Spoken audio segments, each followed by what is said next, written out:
Assalamualaikum warahmatullahi wabarakatuh. Selamat siang semuanya. Pada pertemuan hari ini kita akan membahas mengenai daftar makanan penukar atau DPMP, di mana kita akan membahas mengenai menggunakan daftar komposisi bahan makanan DKBM dan daftar bahan makanan penukar atau DBMP untuk menghitung nilai gizi makanan pada konsumsi harian.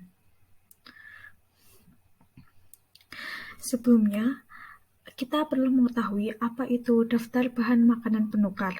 Tahukah kalian bahwa ada banyak sekali bahan makanan yang dapat digantikan dengan bahan makanan lainnya? Daftar bahan makanan penukar berisi daftar bahan makanan yang dalam satu kelompok dapat menggantikan bahan lain karena memiliki nilai gizi yang kurang lebih hampir sama. Yang pertama, kita di sini akan membahas mengenai penggolongan bahan makanan penukar atau DBPM. Golongan pertama itu adalah bahan makanan sumber karbohidrat seperti nasi. Itu biasanya bisa ditukar dengan kentang dan juga mungkin havermat ataupun ubi-ubian. Lalu golongan kedua yaitu ada bahan makanan sumber protein hewani seperti daging-dagingan. Itu bisa diganti seperti daging ayam menjadi daging ikan ataupun lain sebagainya. Lalu golongan ketiga yaitu adalah bahan makanan sumber protein nabati. Ini biasanya seperti tempe, tahu, dan juga lain sebagainya. Lalu yang golongan keempat adalah sayuran, seperti misalkan sayur kol, sayur wortel, dan lain sebagainya. Golongan kelima yaitu adalah buah-buahan, golongan keenam susu, dan golongan ketujuh adalah minyak dan lemak. Untuk minyak dan lemak ini biasanya bisa menggunakan olive oil, canola oil, ataupun minyak sayur pada umumnya. Berikutnya yaitu adalah daftar bahan makanan pada golongan sayuran. Itu biasanya dibagi menjadi dua. Yang pertama yaitu adalah kelompok A, yaitu sayuran yang banyak mengandung karotin dalam setiap 100 gramnya. Lalu kelompok kedua atau kelompok B yaitu adalah sayuran yang kurang mengandung karotin di dalamnya dengan sayuran kelompok A. Setiap 100 gram sayuran berat bersih mengandung sekitar 75-300 RI kalori dan 3 gram protein serta 10 gram karbohidrat. Ini biasanya kandungan karotin dan juga kalorinya lebih rendah daripada kelompok A.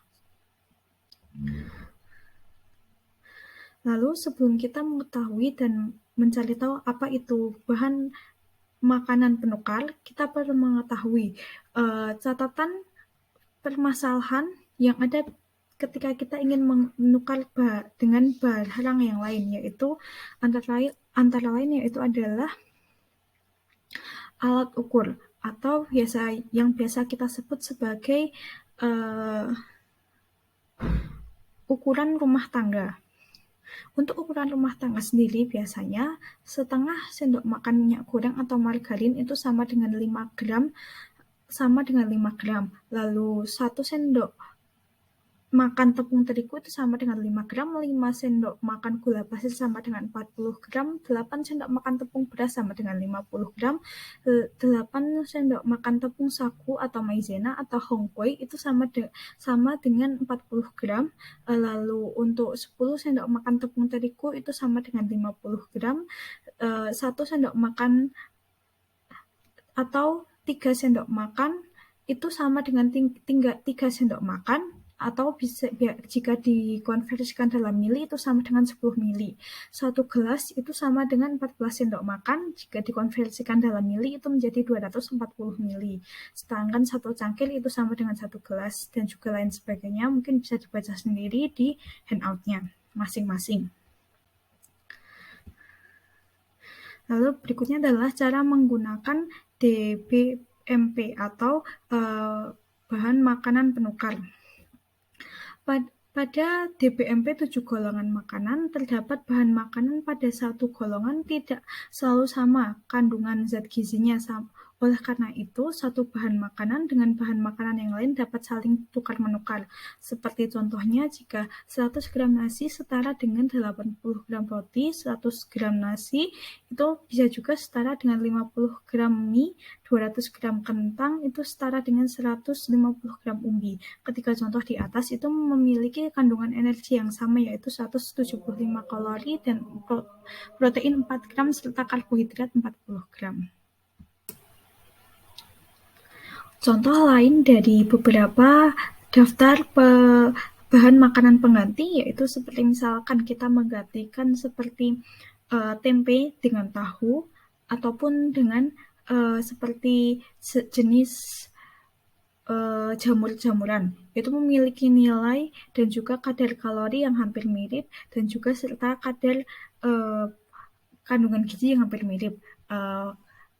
Poin utama dari cara menggunakan DBMP atau daftar bahan makanan pengganti yaitu adalah kita harus memikirkan bagaimana cara kita untuk mengganti bahan makanan dengan yang memiliki kandungan gizi dan juga nilai energi atau nilai kalori yang hampir sama dengan bahan aslinya. Seperti contohnya di sini yaitu adalah nasi dengan roti putih, atau nasi dengan mie, atau mungkin kentang dan juga umbi-umbian yang sama-sama memiliki kandungan protein dan juga memiliki nilai kalori serta karbohidrat yang hampir sama. Sekian. Baiklah, sekian presentasi yang saya berikan untuk materi hari ini. Jika ada pertanyaan atau ada sesuatu hal yang masih kurang jelas, silahkan kalian bisa membaca lagi handout yang sudah saya berikan. Wassalamualaikum warahmatullahi wabarakatuh.